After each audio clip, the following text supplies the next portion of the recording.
you want a large 7-seat SUV, but you don't want to pay a large price. This LDV D90 could be the one. Pros, it's on the lower end of the price spectrum. This 4-wheel drive petrol model comes in at $43,990 drive away. Cons, there are a few which I'll take you through throughout the video.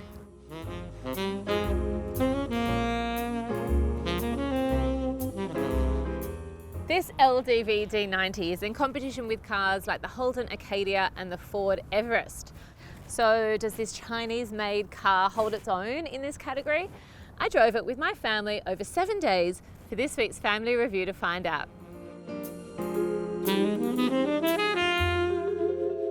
For a more detailed review, head to the CarsGuide website, and if you're watching this on YouTube, don't forget to hit subscribe. For a well-priced SUV, it actually looks quite good. It's hefty in size, which means it's never going to be elegant, but it's on par with the others in this category. It's got a bulky front end and a large rear end, but it does have a tiny sense of refinement, which is all you need in a 7-seat SUV. Inside, this car also looks really decent for the price. Sure, there are a lot of man-made materials along the dash, but that's no different to any of the competitors, and this car may actually be styled a little better. I'm not a fan of the faux wood feature along here, but the seats are comfortable and in a leather trim. The steering wheel is leather, and it's also got a cool flat bottom, and the center console is nicely designed and functional.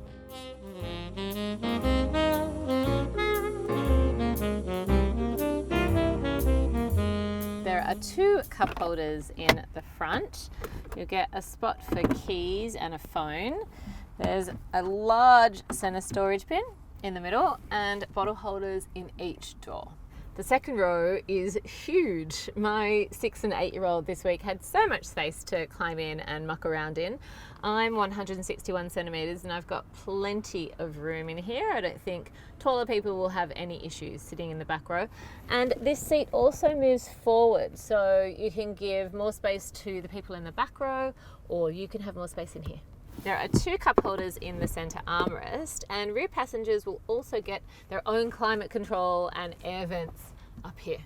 You can fit 3 child seats across the back row, and it fits quite comfortably, I think. This is 2 boosters and a baby capsule. Into the 3rd row, and I am actually quite comfortable back here. I'm not sure about taller adults, but I've got, a decent amount of space between my knees and the seat in front of me. Kids and other small people will be perfectly fine. You've also got air vents back here and 2 cup holders in the back seat. And the boot is huge. With the 3rd row up, you'll get enough room for groceries or school bags or even a suitcase on the side. With the seats down, which is how I used it, it is massive. The pram took up about half the space of the car, so then you had the rest of the other half to use for all of your stuff. It was definitely a good car to take away for the weekend. Driving in the LDV D90 is where it gets really fun. It's quite a bouncy car and it's a little disconcerting at first, but as the week wore on and I drove it over long distances and at higher speeds, I got to trust the car. It does go around corners perfectly fine, and I came to the conclusion that it does drive well.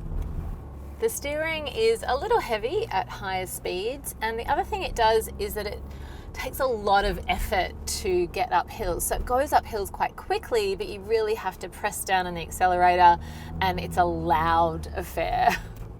Fuel consumption is a claimed 10.9 litres per 100 Ks, and over the week I did an average of 11.8 litres, which is pretty good, but I did do a lot of highway driving.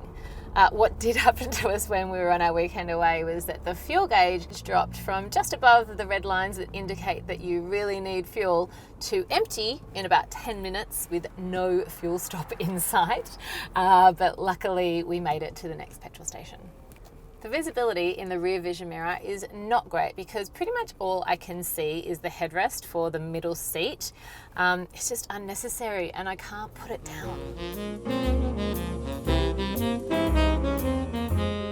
Parking this car is also something you will need to adapt to. It's very large and the steering is not spot on, so you'll think you've turned the wheel enough, but really you haven't, and you might just need to go in and out a few times to get it in.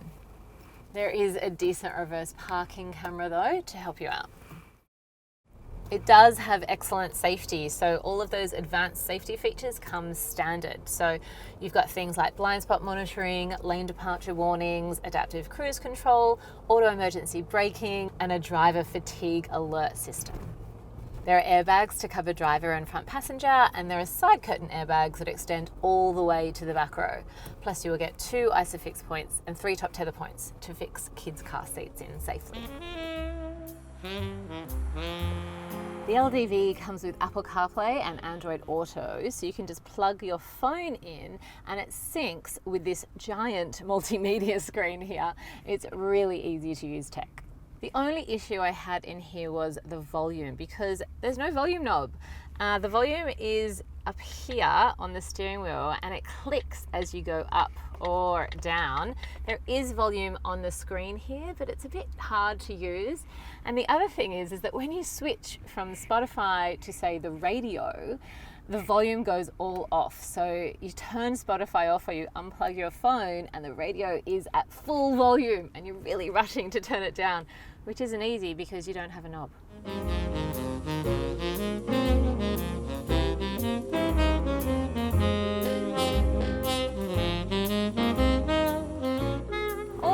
The LDV D90 is a good contender in this category, more than holding its own with the competition, and it's a smidge more stylish.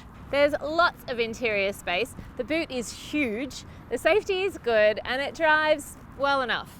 I gave it a family rating of 7 out of 10, and my kids gave it an 8. They love big cars. Like this video, subscribe to our YouTube channel, or click through to our website.